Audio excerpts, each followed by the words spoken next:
America great again. What kind of a country do we want to have? I think climate change is real. I think we need to be able to have that policy debate.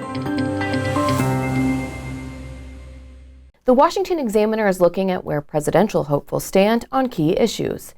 In this episode, we look at where the candidates stand on education. Donald Trump says he'd go after schools that have previously pushed woke policies. Our public schools have been taken over by the radical left maniacs. First, we will cut federal funding for any school or program pushing critical race theory, gender ideology, or other inappropriate racial, sexual, or political content. Next, I will direct the Department of Justice and Education to open civil rights investigations into any school district that has engaged in race-based discrimination.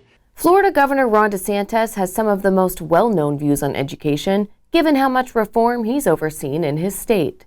He banned the teaching of sensitive gender content to younger grades and has been defending new curriculum standards in Florida.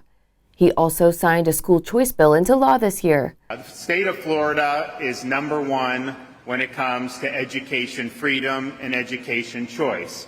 DeSantis has also pushed reforms to weaken teachers' unions by stopping the unions from automatically taking their dues out of teacher paychecks. People do have a right to join it, but I think what we found is teachers are given like a blanket authorization form. They don't know how much money is being taken out, and they're basically probably just sign it, you got to sign it, you got to sign it.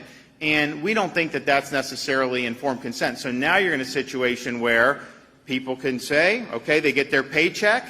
If they want to then take a check and write that to the union, they have every right to do it, but they'll be doing it with eyes wide open, and they'll know exactly how much money they're talking about. Tech entrepreneur Vivek Ramaswamy would go a step further, shutting down the Department of Education altogether. If you can't beat the teachers' unions, we're going to avoid them. Now, if I'm running the federal government, we're actually going to solve that problem, too.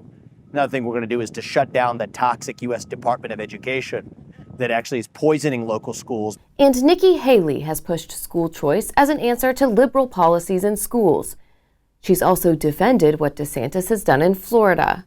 You've got all this woke ideology that left the universities and now is in the elementary schools.